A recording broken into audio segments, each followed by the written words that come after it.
Hi viewers, welcome to ரத்த காட்டேரி 2. போன episode பார்த்தீங்கன்னா ஃபஸ்ட்டு எபிசோடு, இது செகண்ட் எபிசோடு. ஸோ வீடியோ கொஞ்சம் டிலே பண்ணதுக்கு என்னை கொஞ்சம் மன்னிச்சிருங்க. கொஞ்சம் பர்சனல் வேலை நிறைய இருந்துச்சு. ஸோ இப்போது நம்ம வீடியோக்குள்ளே ஸ்ட்ரெயிட்டாக போயிடலாம். அப்படியே மறக்காமல் நம்ம சேனலை சப்ஸ்கிரைப் பண்ணுறங்க. அப்படி இந்த வீடியோக்கு ஒரு லைக் போட்டிங்கன்னா ஹாப்பியாக ஸ்டோரிக்குள்ளே போயிடலாம். மாணிக்கம் எப்படி இருந்தான்? முதல்ல பார்த்தீங்கன்னா சேதுபதியோட வீட்டுக்கு தான் போலீஸ் வந்தாங்க. ஐயா வந்து பார்த்தீங்கன்னா எல்லாத்துக்கும் தயாராக இருந்த மாதிரி தெளிவாக உட்காந்து இருந்தார் வெளியே. அந்த இன்ஸ்பெக்டரோட பேர் பார்த்தீங்கன்னா விவேக். அவரு வந்த உடனேயே சேதுபதியை கிட்ட கேட்டார், சொல்லுங்க சார் என்ன வேணும் அப்படின்ட்டு. சேதுபதி வந்து இன்ஸ்பெக்டர் விவேக் கிட்ட கேட்டார். அதுக்கு இன்ஸ்பெக்டரும், மாணிக்கம் உங்ககிட்ட வந்து பணம் கேட்கும்போது மணி என்ன இருக்கும், அப்போ வீட்டில் யார் இருந்தான் அப்படின்னு இன்ஸ்பெக்டர் கேட்கவும், அதுக்கு சேதுபதியோ மணி ஒரு 7 இருக்கும், வீட்டில் யாரும் இல்லை, தோட்டக்காரன் மட்டும்தான் வெளியே இருந்தான் அப்படின்ட்டு சொல்லவும், உடனே அந்த இன்ஸ்பெக்டர் வந்து தோட்டக்காரனை வர சொல்லுங்கன்னு சொல்றாரு. தோட்டக்காரன் பேரு வேலன். அந்த தோட்டக்காரனும் கூப்பிட்ட உடனே வந்து பக்கத்தில் நிற்கிறான். அன்னைக்கு என்ன நடந்துச்சு, அந்த மாணிக்கம் ஐயா கிட்ட என்ன கேட்டான்ட்டு போலீஸ்காரன் கேட்கவும், அதுக்கு தோட்டக்காரன் வேலை, ஐயா நான் வெளியே தாங்க இருந்தேன், உள்ளே ஏதோ சத்தம் கேட்டுச்சு, ஆனால் நான் உள்ளே போய் பார்க்கல, என்ன நடந்துச்சுலாம் எனக்கு தெரியாதுங்க ஐயா அப்படின்ட்டு அந்த வேலைன்னு சொல்கிறான். சத்தம் கேட்டுச்சா, இதை பற்றி மாணிக்கம் ஐயா என்கிட்ட எதுவுமே சொல்லலையே அப்படின்ட்டு போலீஸ்க்கு அங்கே ஒரு சந்தேகம் வந்து, போலீஸ்க்கு சந்தேகம் வந்த உடனே தெரிஞ்சிடுச்சு.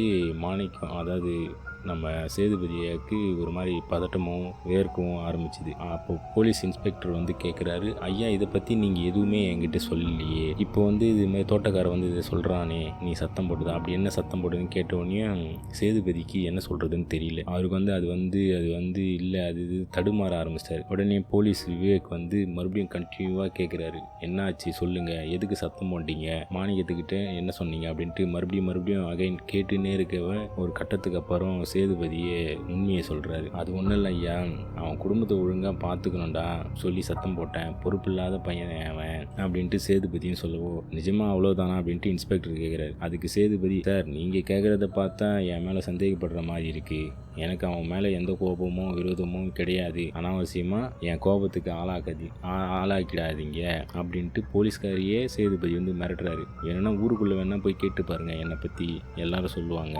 அப்படின்ட்டு சொன்னதுக்கு அப்படியே இன்ஸ்பெக்டர் விவேக் வந்து, ஓ அப்படியா, சரி, கொலை நடந்த அன்னைக்கு 9:30 மணிக்கு நீங்கள் உங்கள் காரில் எங்கே போனீங்க தெரிஞ்சுக்கலாமா அப்படின்ட்டு இன்ஸ்பெக்டர் கேட்கவும், என்ன அப்படின்னு ஷாக் ஆகுறாரு சேதுபதி. ஆமாங்க, அந்த டைமில் நீங்கள் 9:30 மணிக்கு கார் எடுத்துகிட்டு எங்கே போனீங்கன்னு இன்ஸ்பெக்டர் மறுபடியும் கேட்குறாரு. அதே கோபத்தோட பதில் சொல்லுங்கள் சார் அப்படின்ட்டு இன்ஸ்பெக்டர் கேட்கவும், அதுன்னு சொல்லி என் தோட்டத்தை பார்க்க போனேன் அப்படின்ட்டு சொல்கிறாரு.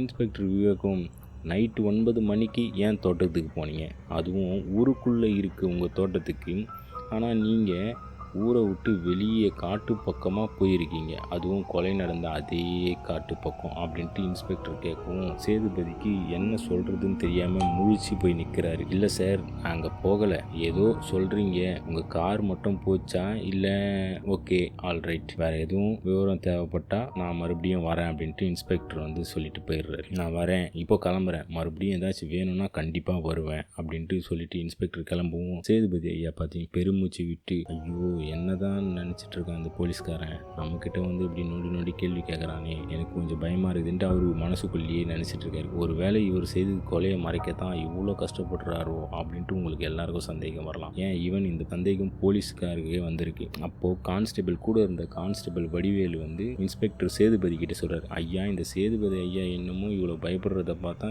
இவர் தான் ஏதோ இந்த கொலையில் சம்மந்தப்பட்டிருக்கலாமே அப்படின்ட்டு வடிவேலு வந்து விவேக் கிட்ட சொல்கிறாரு. அதுக்கு இன்ஸ்பெக்டரும், கண்டிப்பாக இருக்கும், ஆனால் இன்னும் நிறைய பேர் மேலே எனக்கு சந்தேகம் இருக்குது, அவங்களெல்லாம் கண்டிப்பாக நான் விசாரிக்கணும் அப்படின்ட்டு இன்ஸ்பெக்டர் சொல்லவும், உங்கள் அடுத்த சந்தேகம் யாருங்க ஐயா அப்படின்ட்டு வடிவேல் கேட்குறாரு. அடுத்து அந்த காளியப்பன் தான், மாணிக்கத்துக்கிட்ட ஏற்கனவே சண்டை போட்டிருக்கான், அப்புறம் அந்த புஷ்பா, அடுத்து ஒரு பையன் கிறுக்குன்னு சொன்னீங்களே அவன் பேர் என்ன அப்படின்ட்டு வடிவேல் கிட்ட கேட்கவும், வடிவேல் அதுக்கு அவன் பேர் ராஜா ஐயா, அவனே தான், அவன் இவங்க 3 பேர் மேலேயும் எனக்கு இன்னும் சந்தேகம் இருக்குது, அவங்களையும் விசாரிக்கணும் அப்படின்ட்டு அந்த இன்ஸ்பெக்டர் சொல்கிறாரு. அதுக்கு அவன் ஃபஸ்ட்டு டெட் பாடியை அவன் தான் பார்த்தான், ஸோ அவன் கொஞ்சம் விசாரிக்கணும், அவன் சமீபத்தில் தான் இப்படி ஆயிட்டான், நல்லா படித்த பையனா, அவன் காதலி சீதான்னு ஒரு பொண்ணை திடீர்னு இறந்துட்டான், அதனால தான் அவன் கொஞ்சம் புத்தி சோதனை இல்லாமல் ஆயிட்டான்ட்டு ஊருக்குள்ளே பேசிக்கிறான், ஸோ அவங்ககிட்டயும் நம்ம விசாரிக்க வேண்டியது இருக்குது, நீ போயிட்டு நான் சொன்ன இவங்களெல்லாம் கூப்பிட்டு ஸ்டேஷனுக்கு வா, நான் ஸ்டேஷனுக்கு போகிறேன் அப்படின்ட்டு இன்ஸ்பெக்டர் அங்கே வந்து கிளம்பி போயிடுறாரு. அந்த காளியப்பனும் சாக போகிறன்றது தெரியாத